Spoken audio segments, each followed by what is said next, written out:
يا أيها الذين آمنوا كتب عليكم الصيام. الحمد للہ رب العالمین، والصلاة والسلام علی رسول الامین وعلی آلہ وصحبہ اجمعین، اما بعد فاعوذ باللہ من الشیطان الرجیم، بسم اللہ الرحمن الرحیم۔ قل من کان عدوا لجبریل فإنہ نزلہ علی قلبک بإذن اللہ مصدقا لما بین یدیہ وہدی وبشریٰ للمؤمنین۔ معزز سامعین، الحمدللہ آج ہم رمضان المبارک قرآن حکیم کے سائے میں گزارنے کے سلسلے میں 11ویں مرحلے میں ہیں، اور سورہ بقرہ کا رکوع نمبر 12 آج زیر مطالعہ رہے گا۔ اللہ تبارک و تعالیٰ اس رکوع اور پورے قرآن حکیم کے احکامات کو سمجھنے، یاد رکھنے اور اسے دوسروں تک پہنچانے اور عمل کرنے کی توفیق عطا فرمائے۔ قرآن حکیم سب سے پہلے ارشاد فرماتا ہے یہودیوں کے ایک مزاج کا، ایک رویے کا، اور ان کے ایک خود ساختہ فیصلے کا، جس کو قرآن نے فرد جرم بنایا کہ تمہارا فرد جرم کیا ہے کہ تم نے اللہ کے فرشتوں کے ساتھ دشمنی شروع کر دی، اور فرمایا قل من کان عدوا لجبریل، کہ جو کوئی بھی جبرائیل کے ساتھ دشمنی کرتا ہے تو جبرائیل اپنی مرضی سے وحی نہیں لایا کرتا، نہ وحی میں تبدیلی کر سکتا ہے، نہ غلطی سے ایک کے بجائے دوسرے کے پاس جا سکتا ہے۔ اللہ نے فیصلہ وحی کا ابراہیم کے پاس پہنچانے کا کیا تو جبرائیل ٹھیک ابراہیم کے پاس پہنچا۔ موسیٰ علیہ السلام کا فرمایا تو جبرائیل ٹھیک موسیٰ علیہ السلام کے پاس ہی پہنچے، کہیں اور نہیں گئے۔ اور جب عیسیٰ علیہ السلام کا کیا تو عیسیٰ علیہ السلام کے پاس اللہ کا پیغام لے کر پہنچتے رہے، اور جب محمد مصطفیٰ صلی اللہ علیہ وسلم کا کیا تو محمد مصطفیٰ صلی اللہ علیہ وسلم۔ یہود کی جبرائیل کے ساتھ دشمنی کی بنیاد کہ یہ بنو اسرائیل میں سے ہمارے سلسلہ نسب کو چھوڑ کر عربوں میں کیسے ایک نبی مبعوث ہوا، یہ عمومی نفرت کی ایک بنیاد تھی۔ لہذا جب مسلمانوں نے رسول اکرم صلی اللہ علیہ وسلم نے جبرائیل امین کا ذکر کیا تقدس و احترام کے ساتھ، تو یہودیوں نے اسے اپنی دشمنی جبرائیل کے ساتھ بھی ظاہر کر دی، اور اس کی ایک اور وجہ یہ بھی رہی کہ جبرائیل مختلف موقعوں پر یہودیوں کے کرتوت کی بنیاد پر جو عذاب کی چھوٹی چھوٹی شکلیں اللہ طاری کر رہا تھا، وہ پیغام بھی چونکہ جبرائیل علیہ السلام ہی لے کر آتے تھے، اس لیے ایک دشمنی تو جبرائیل کے ساتھ روایتی تھی اور ایک قرآن حکیم کی وجہ سے ہوئی، یعنی گویا یہود کی اصل دشمنی قرآن حکیم کے ساتھ، اس لیے اللہ تبارک و تعالیٰ اس کے بعد قرآن حکیم کے 3 ابدی صفات بیان کرتا ہے۔ پہلی صفت یہ کہ یہ آپ کے قلب پر اللہ کے حکم سے اتارتا ہے، یعنی نازل کرتا ہے، اور یہ کتاب تصدیق کرنے والی ہے پہلے والی کتابوں کی، یہ نبی تصدیق کرنے والا ہے پہلے والے انبیاء کی، یعنی یہ کوئی توحید و رسالت و آخرت کا پہلا پیغام اپنے آپ کو نہیں کہہ رہا ہے، بلکہ یہ اپنے آپ کو سابقہ پیغامات کے بعد آخری پیغام کہہ رہا ہے۔ تو تصدیق کرنے والا جو پہلے کی کتابیں ہیں، وہدی وبشریٰ،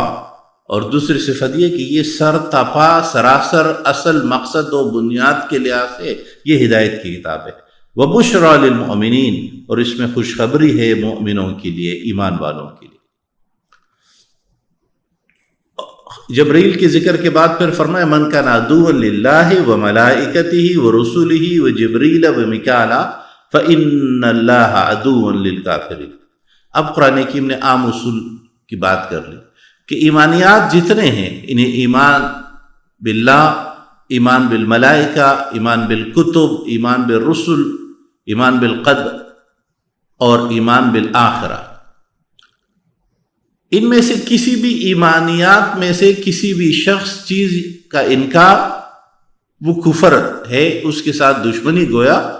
سب کے ساتھ دشمنی اور مخالفت ہے۔ یہاں ملائکہ کا لفظ استعمال ہوا اور یہ لفظ دراصل ملک سے ہے، جس کے حروف اصلی ہے میم لام کاف، اس کی جمع ملائکہ یا ملائک آتی ہے، ایک خاص نورانی مخلوق جسے اللہ تبارک و تعالی نے مختلف امور کی سر انجام دہی کے لیے، جس کے لیے قرآن حکیم نے فرمایا وَيُدَبِّرُ الْأَمْرَ، تدبیر امر کرتے ہیں، جو ذمہ داری ملتی وہی ادا کرتے ہیں۔ ایک نوری مخلوق جن میں نافرمانی کا کوئی شائبہ نہیں ہوتا اور جو شکل ضروری ہو وہ اختیار کرتے ہیں۔ اس لیے ہمارے روشن خیال اور خود ساختہ دور غلامی کے جو بعض اسکالرز کو یہ غلط فہمی ہوئی کہ یہ کوئی خاص مخلوق نہیں بلکہ انسانوں میں سے ہی کچھ نیک لوگوں کو، اچھے لوگ جو ہے ان کو یہ کہا جاتا ہے۔ جمہور امت مسلمہ شروع سے آج تک اس پر متفق ہے۔ اللہ تبارک و تعالیٰ نے جو ایک فرق رکھا کہ تشریعی احکامات عموماً جبرائیل علیہ السلام انبیاء کے پاس لاتے تھے، انہیں شریعت کے احکامات، انہیں وہی کتب، احکامات اور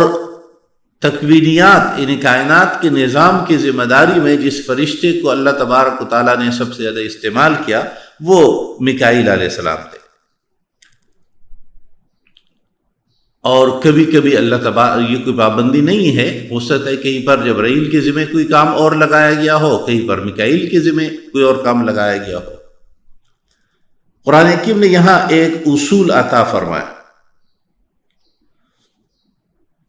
کہ وَلَقَدْ أَنزَلْنَا إِلَيْكَ آيَاتٍ بَيِّنَاتٍ، ہم نے آپ کی طرف روشن اور واضح دلائل نازل کیے، وَمَا يَكْفُرُ بِهَا إِلَّا الْفَاسِقُونَ، اور نافرمانوں کے سوا کوئی اس کا انکار نہیں کرتا۔ گویا پہلے فسق کا درجہ موجود ہوتا ہے، فسق کہتے ہیں، فاسق کہتے ہیں، اصل میں تو یہ جانور کی، چھوٹے چھوٹے جانور جب چلتے تو بہت تیزی سے حرکت کرتے لغت میں، اور اصطلاح میں خروج عن اطاعت اللہ کو فسق کہا جاتا ہے، اللہ کی اطاعت سے نکلنے کو، اور چونکہ اللہ کی اطاعت سے نکلنے کا عمل عموماً بہت تیز رفتاری کے ساتھ ہو، گویا فاسق ہی اس درجے پر آتے ہیں کہ وہ عملاً انکار کر دیتے ہیں آیات بینات کا۔ یہاں سے اہل اصول نے جو بنیادی اصول اخذ کیا وہ یہ کہ اللہ تبارک و تعالیٰ نے فرشتوں کے ساتھ دشمنی کو اپنے ساتھ دشمنی کے مترادف ٹھہرایا، اور اصول یہ طے ہوا کہ جو شخصیات یا جو جگہ یا جو واقعات یا جو چیزیں بھی اللہ کے ساتھ تعلق کی بنیاد پر دنیا میں موجود ہیں، ان کے ساتھ دشمنی، ان کا استہزاء، ان کا مذاق، ان کے مخالفت، یہ دراصل اللہ کا کے ساتھ دشمنی اور مخالفت کے مساوی ہے۔ اس لیے ہم جیسے عموماً آپس میں بیٹھتے ہیں اور بعض دینی احکامات یا دینی مقامات یا کسی دینی شخصیت کا مذاق میں بھی مذاق اڑاتے ہیں تو یہ انتہائی خطرناک رویہ ہے۔ اگر اس طرح نعوذ باللہ عقیدہ بھی بن گیا تو پھر تو یہ بات کفر تک چلی جاتی ہے، لیکن اگر صرف عمل میں رہا تو پھر بھی گناہ کبیرہ کے درجے کا ہے۔ اس لیے دینی معاملات میں اپنی رائے احتیاط کے ساتھ رکھنی چاہیے، آداب، مقامات اور احترامات کو ملحوظ خاطر رکھتے ہوئے۔ قرآن حکیم نے بنی اسرائیل کے اس نفسیاتی کیفیت کو مجموعی طور پر بیان کرتے ہوئے ارشاد فرمایا اوکلما عاہدوا عہدا نبذہ فریق منہم، کہ کیا ایسا نہیں ہے کہ اصل بات تو یہ کہ جب بھی تمہارے پاس کوئی بھی عہد ہوتا ہے، کوئی بھی تم سے وعدہ لیا جاتا ہے، تو تم میں سے اکثر نہ صحیح تو کسی نہ کسی وقت میں کوئی نہ کوئی گروہ اس کو توڑ دیتا ہے، یعنی تم کبھی بھی اپنے کسی بھی عہد پر قائم نہیں رہتے، اس لیے کہ تم میں سے اکثر لوگ تو ایمان ہی نہیں رکھتے، اعتقاد ہی نہیں رکھتے۔ یہ کلی لحاظ سے بھی اور خصوصاً دوسروں کے حقوق کے لحاظ سے یہود کی جو نسلی افتخار ہے اس میں ایک بنیادی تصور یہ ہے کہ ہم پر کسی کا کوئی حق نہیں ہے، ہم اپنے علاوہ جس کو جس طرح چاہے استعمال کرے، جس طرح کے ہم باقی جانوروں کو استعمال کرتے، یہ سب ہمارے لیے ہے اور ہم اللہ کے برگزیدہ قوم ہیں۔ وَلَمَّا جَاءَهُمْ رَسُولٌ مِّنْ عِندِ اللَّهِ مُصَدِّقٌ لِّمَا مَعَهُمْ،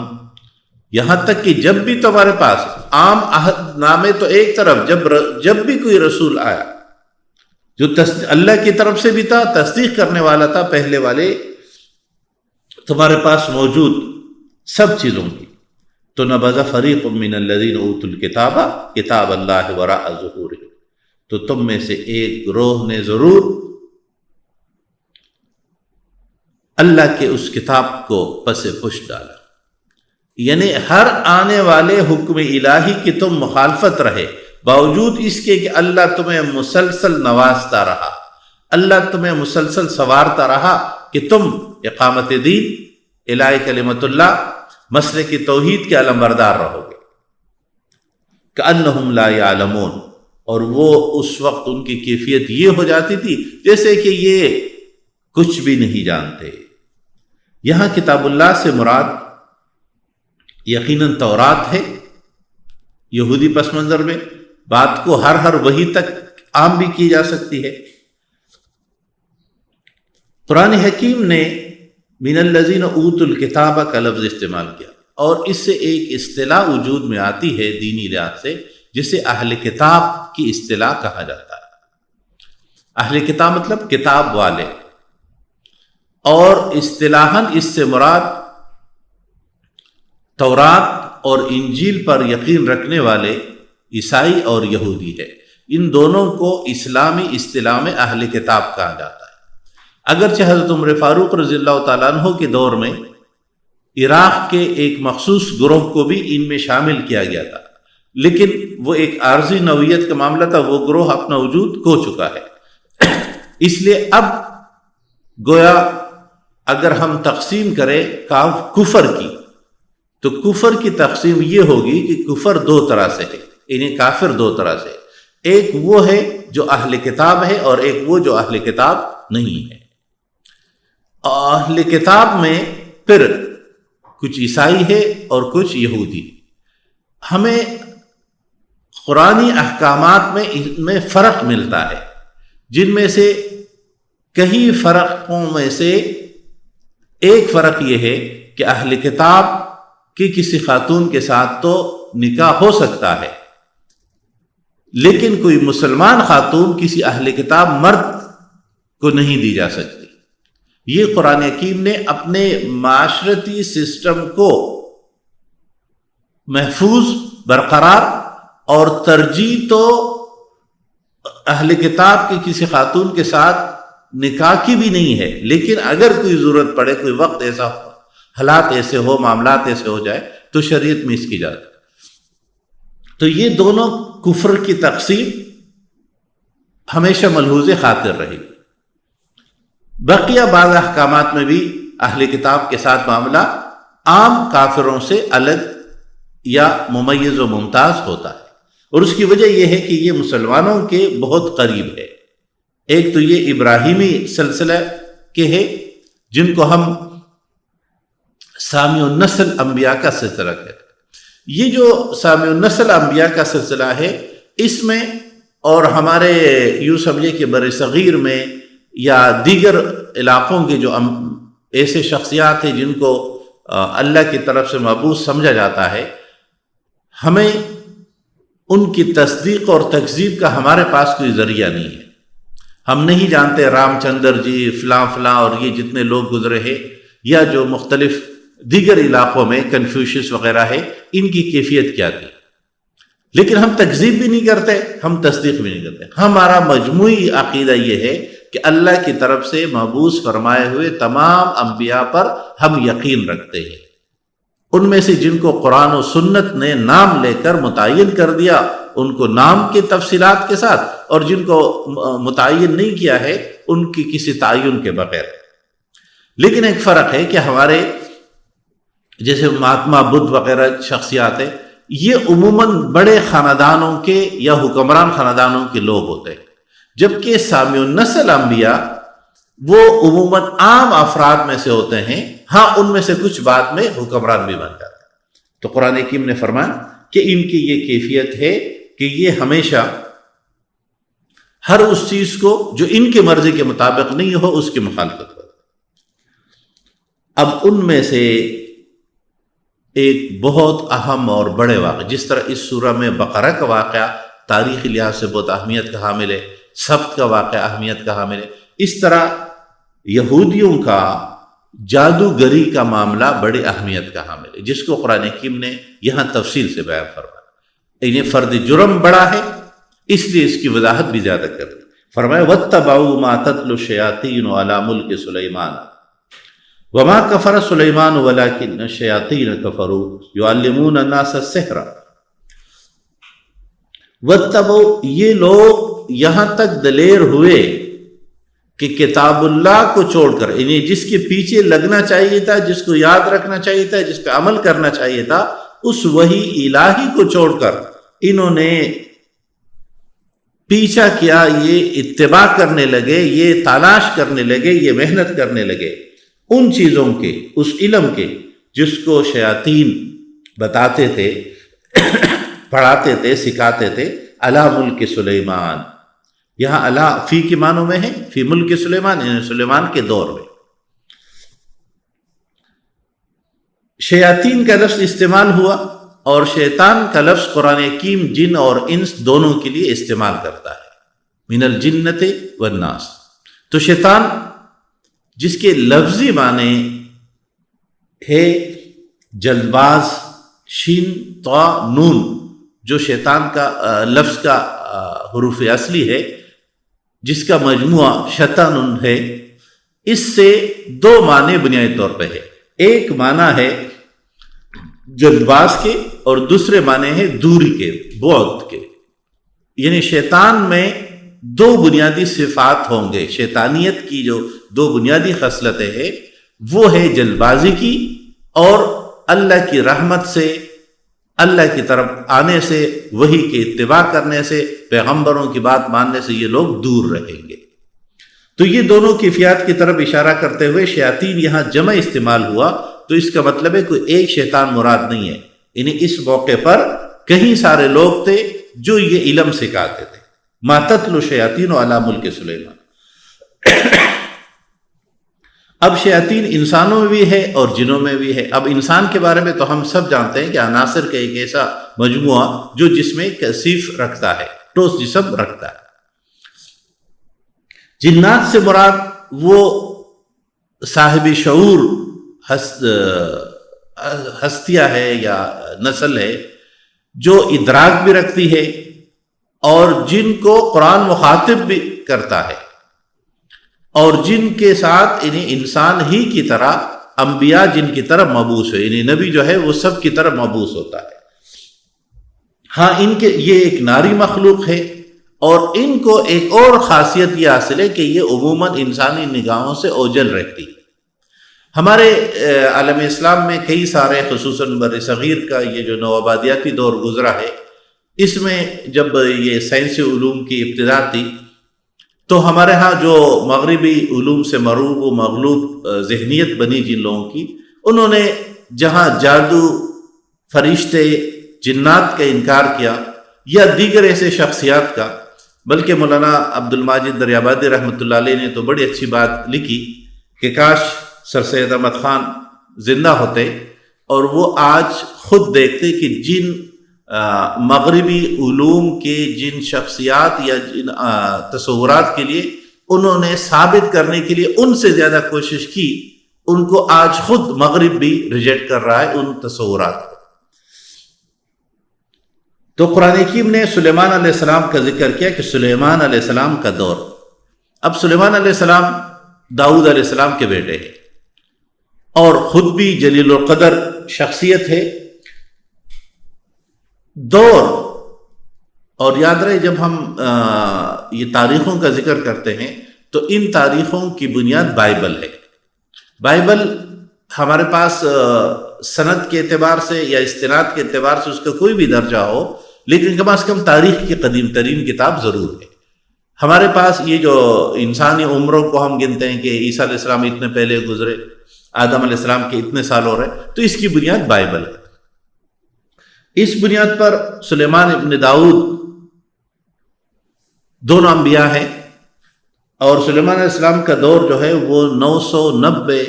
قبل از مسیح سے لے کر 930 قبل از مسیح تک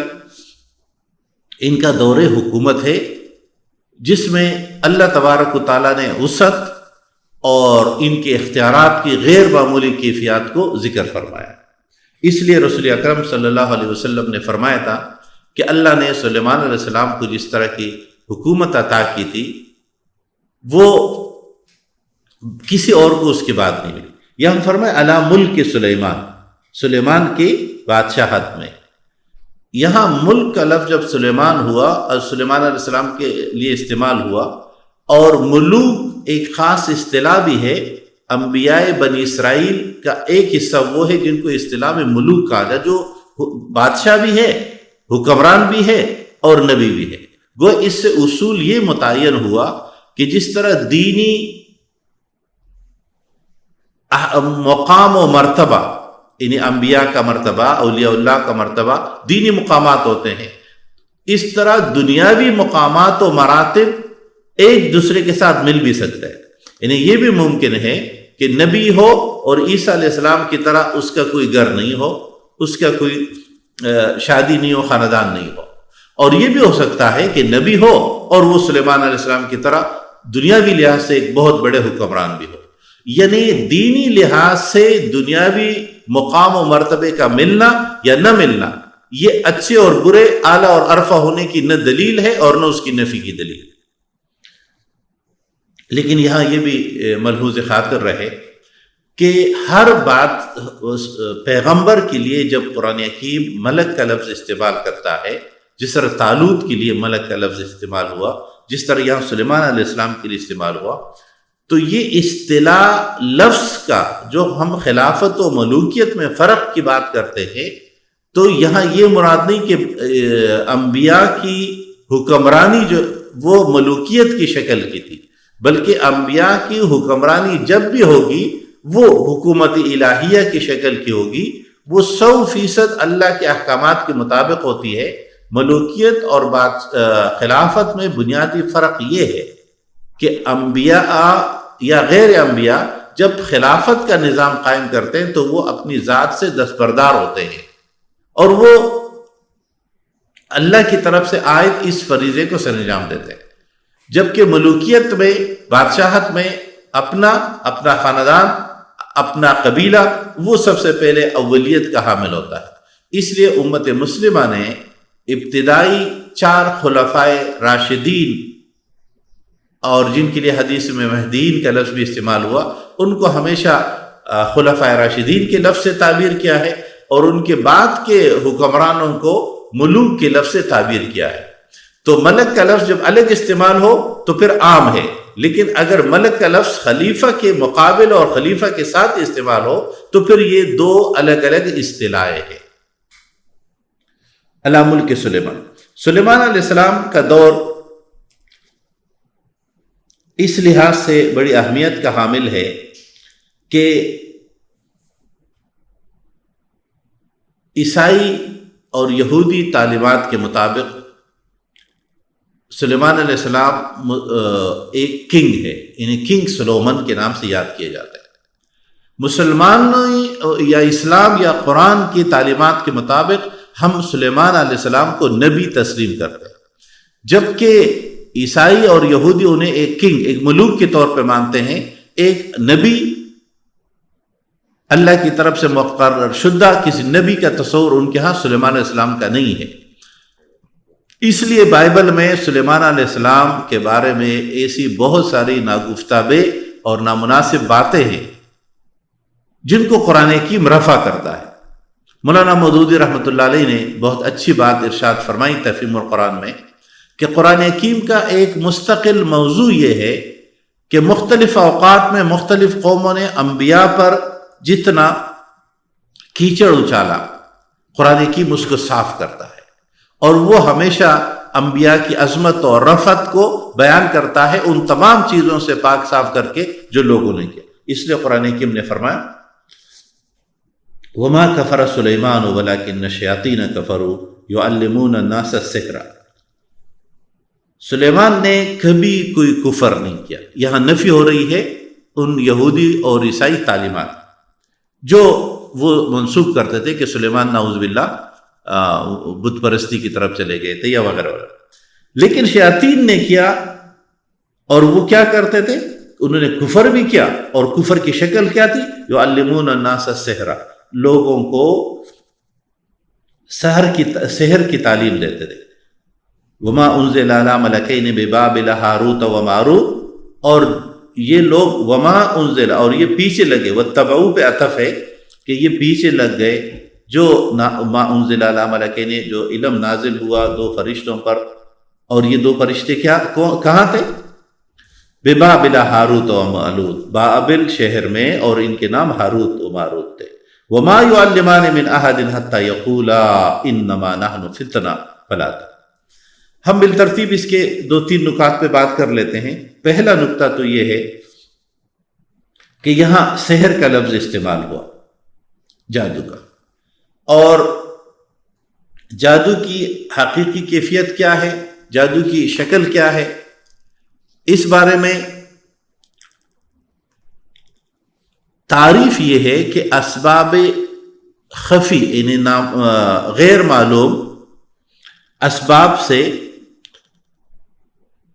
یا ذرائع سے کام لے کر عجیب و غریب تصرفات کرنے کا نام سحر یا جادو ہے. اس کے لیے خاص خاص مشقتیں اور ریاضتیں سے لوگ یہ فن حاصل کرتے ہیں. مشرک اور جاہل تہذیبوں اور قوموں میں یہ علم پہلے بھی تھا اور یہ علم آج بھی ہے. شریعت اسلامی نے اسے حرام ٹھہرایا، یعنی وہ علوم جن کو شریعت نے حرام ٹھہرایا اس میں سے ایک علم سحر ہے. اور یہ تعریف اور آسان کرے جادو کی تو یوں کہہ سکتے کہ وہ علم جس کا ماخذ پوشیدہ ہو، انہیں پتہ نہیں ہو کہ کن چیزوں کی بنیاد پر یہ سیکھا جاتا ہے. اب شریعت مطہرہ میں جادو کرنا تو حرام ہے، اس پہ اتفاق ہے سب کا، لیکن جادو کے سیکھنے یا جادو کے جاننے کے لیے اگر کوئی شخص جادو سیکھتا ہے تو اس کے لیے شریعت سزا کیا تجویز کرتی ہے، یا کوئی جادو کرتا ہے تو اس کے لیے سزا کیا تجویز کرتی ہے. یہاں یہ بات بھی نظر رہے کہ ہمارے ہاں ہمارے شہروں میں جو علوم جادو کے بڑے بڑے نام اور لیے جاتے ہیں، تو چونکہ یہ ایک ایسا موضوع ہے جس پہ معلومات کم ہے، لہذا لوگ سب سے زیادہ اس میں دھوکہ کھا جاتے ہیں. 90% 99% سے زیادہ لوگ جادو کے نام پر لوگوں کو کبھی کرنے کے اور کبھی اس کے توڑ کرنے کے نام پر لوٹتے رہتے ہیں. ائمہ ثلاثہ یعنی امام شافعی کے علاوہ تینوں امام مالک، امام احمد اور امام ابو حنیفہ رحم اللہ کی رائے یہ ہے کہ جادوگر کو اور یہ عمل کرنے والے کو قتل کر دیا جائے. البتہ امام شافعی رحمۃ اللہ علیہ اتنی احتیاط کرتے ہیں کہ صرف علم سیکھنے سے اس کو قتل نہیں کیا جائے گا جب تک اس کے علم یا اس کے یہ عمل کرنے کی وجہ سے کسی کی موت واقع نہ ہو. یعنی وہ اس کو باقی جرائم میں شامل کرتے ہیں کہ جس طرح کسی بھی جرم کے سر انجام دینے کے نتیجے میں کسی شخص کو سزا ملے گی. کوئی شخص اگر گولی سے کسی کو مارے گا تلوار سے مارے گا وہ قتل ہوگا، تو اس طرح اس سے بھی وہ قتل شمار ہوگا اور اس کو سزائے موت دی جائے گی۔ ہاں البتہ سوال اس کا ہے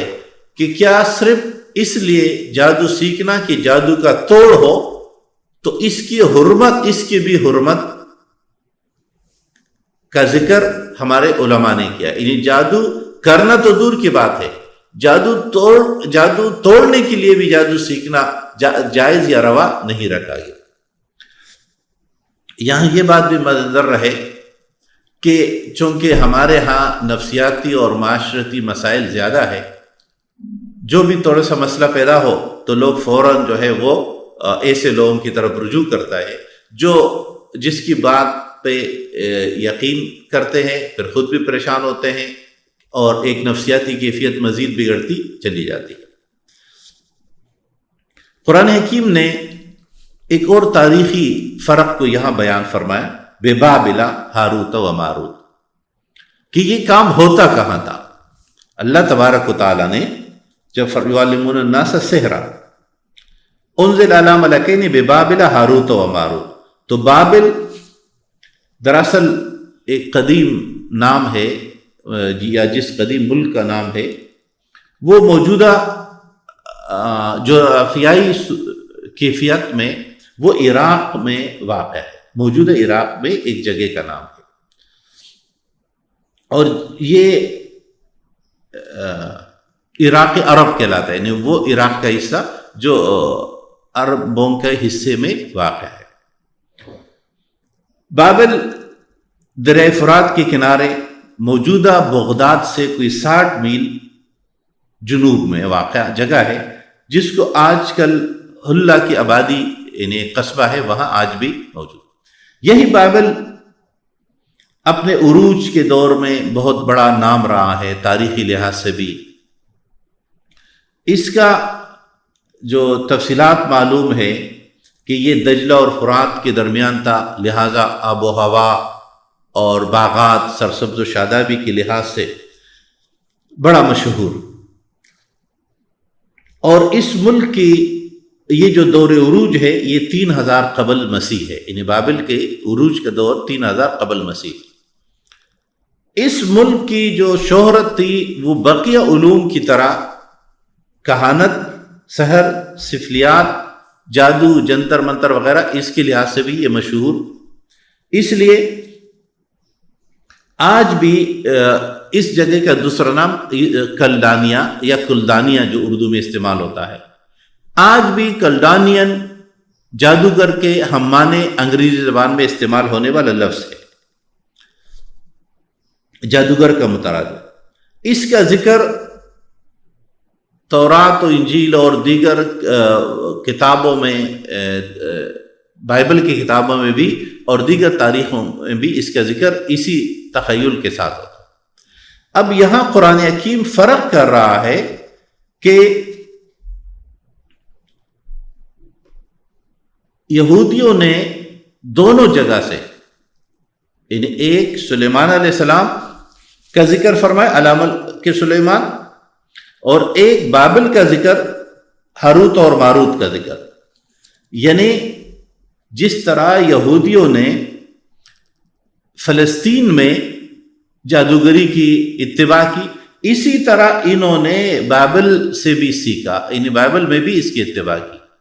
اب فلسطین اور بائبل کے درمیان کے طویل فاصلے اور دونوں کو، اور وجہ اب سوال یہ پیدا ہوتا ہے کہ یہ یہود جو ہے یہاں سے وہاں کیسے پہنچے بائبل؟ دراصل بخت نصر نے جب حملہ کیا وہ ان کو غلام بنا کر لے گیا، تو وہاں پر انہوں نے ان کے لوگوں سے وہاں جادو سیکھنے کا عمل، یہاں تک کہ کچھ لوگ تو آج تک یہ سمجھتے ہیں، جیسے ہمارے یہاں بھی سلیمانی ٹوپی کا تصور موجود ہے، اور ہم کوئی ایسی ٹوپی ہوتی ہے جس سے پہن کر لوگ غائب ہوتے، یا یہودیوں میں یہ بات مشہور تھی اور ہمارے ہاں بھی آئی کہ سلیمان علیہ السلام کے اتنے بڑے اور طویل حکمرانی کا راز یہ تھا کہ وہ جادو جانتے تھے، جس کی بنیاد پر انہوں نے جنات کو اپنے تابع کیا تھا اور وہ ان کے لیے سب چیزیں سر انجام دیتے تھے۔ ہاروت و ماروت کا ذکر قرآن حکیم نے یہاں فرمایا کہ اللہ تبارک و تعالی نے لوگوں کو یہ بات سمجھانے کے لیے کہ صحیح کیا ہے اور غلط کیا ہے۔ 2 فرشتے بھیجے، جن میں سے ایک کا نام ہاروت اور دوسرے کا نام ماروت۔ اپنے اصل حقیقت کے لحاظ سے تو یہ فرشتے تھے، لیکن جب انسانوں کے درمیان آئے تو ظاہر انسانی شکل میں آئے ہوں گے، اور انسانی شکل میں آئے تو بشر اور بشری تقاضے جتنے سب کے ہوتے ہیں، تو اسی طرح وہ ایک بشری روپ میں انسانوں کے درمیان آئے، اور انہوں نے لوگوں کو، یہاں قرآن حکیم نے تو فرمایا یعلمون الناس سحر وما انزل على ملکین ببابل ہاروت و ماروت وما يعلمان من احد حتى یقولا، اور وہ کسی کو نہیں سکھا۔ اب یہاں یعلمان کے معنی سکھانے کی بھی ہو سکتے ہیں، اور عربی زبان میں جتلانے، بتانے اور آگاہ کرنے کی، یعنی وہ لوگوں کو سکھاتے نہیں تھے بلکہ آگاہ کرتے تھے، بتاتے تھے۔ یہ بالکل ایسے ہی ہے جیسے ہم میں سے کوئی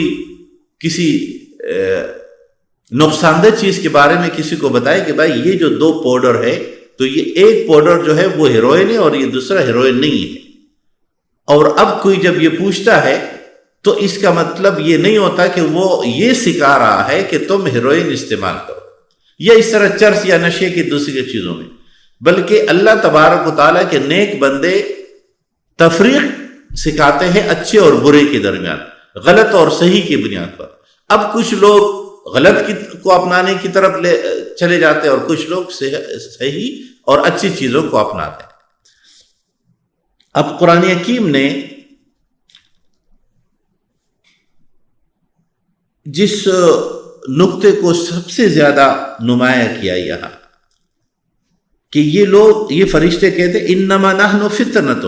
فلا تکفر، ہم آزمائش ہے، لہذا ہم تمہیں صحیح اور غلط جب بتاتے ہیں اور تم غلط کو اختیار کرو گے تو یہ گویا تم کفر کا ارتکاب۔ اب لوگ کیا کرتے تھے؟ فیتعلمون منہما، یہ سیکھتے تھے ان دونوں سے، ما یفرقون به بین المرء وزوجہ، جو جدائی ڈال دے ان کے میں سے مرد اور اس کی عورت کے درمیان، یعنی میاں بیوی کے درمیان۔ قرآن حکیم کے 1400 سال پہلے کہا ہوا یہ تبصرہ،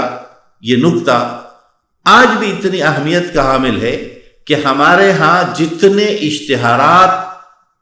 عاملین کے آتے ہیں، جادوگری کے نام پر آتے ہیں مختلف ناموں سے، ان میں سب سے زیادہ استعمال ہونے والا جملہ یہ ہے کہ محبوب آپ کے قدموں میں، اور یہ محبوب ظاہر ہے کسی کی بیوی ہوگی۔ اس لیے مولانا مودودی رحمۃ اللہ علیہ نے فرمایا کہ آخر قرآن حکیم نے میاں بیوی کے درمیان تفریق، میاں بیوی کے درمیان اختلاف کو واحد جرم کے طور پر یہاں ذکر کیا کہ یہ جادو سے سب سے زیادہ کام کیا کرتے تھے۔ تو مولانا نے فرمایا کسی قوم، کسی اجتماعیت کی اخلاقی گراوٹ کی سب سے آخری شکل یہ ہے، سب سے گیا گزرا نقطہ یہ ہے کہ جب ہر شخص دوسری کی بیوی کو اپنے قدموں میں جھکانا چاہے، اپنے محبوب بنانا چاہے، یعنی ہر ایک دوسری کی بیوی پر بد نگاہی ڈالے اور کوشش کرے۔ اس لیے آج تک یہ بات چلی آ رہی ہے،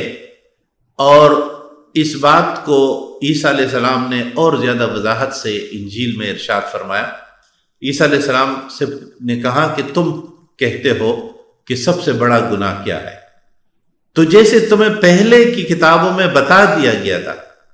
کہ شرک سب سے بڑا گناہ ہے، لیکن میں تمہیں ایک اور بتاتا ہوں، یعنی وہ تو ہے ہی ہے سب سے بڑا، لیکن میں تمہیں ایک اور گناہ بتاتا ہوں، اور وہ یہ ہے کہ تم اپنی پڑوسی کی بیوی پر غلط نظر رکھو۔ یعنی کہ پیغمبر عیسیٰ علیہ السلام نے جس حقیقت کی طرف اشارہ کیا، اس کی طرف قرآن حکیم یہاں ان الفاظ میں اشارہ کرے کہ ما یفرقون بین المرء وزوجہ، اور یہ بنیاد ہے خاندانی نظام کی تباہی کی۔ اس لیے ہمارا میڈیا بھی جتنے ڈرامے بناتا ہے، اس میں سب سے زیادہ محرمات کے رشتوں کو پامال کرنا، سسر کا جو ہے بہو کے ساتھ، اور اس طرح بہن بھائیوں کے درمیان یا بابی کے ساتھ، اور دوسرے پڑوسن کے ساتھ کے تعلقات بنانا اور یہ محبت اور عشق کے یہ وہ تصورات تھے جو خاندانی نظام کے، معاشرتی نظام کے، ہماری تہذیبی اقدار کی تباہی کے بنیاد بنتے ہیں۔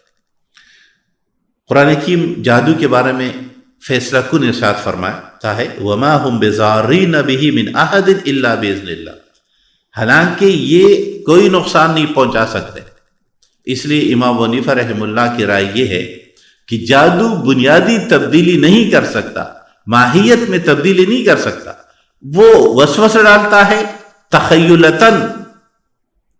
ڈپریشن اور دیگر چیزوں کا شکار کرتا ہے۔ وہ یہ نہیں کر سکتا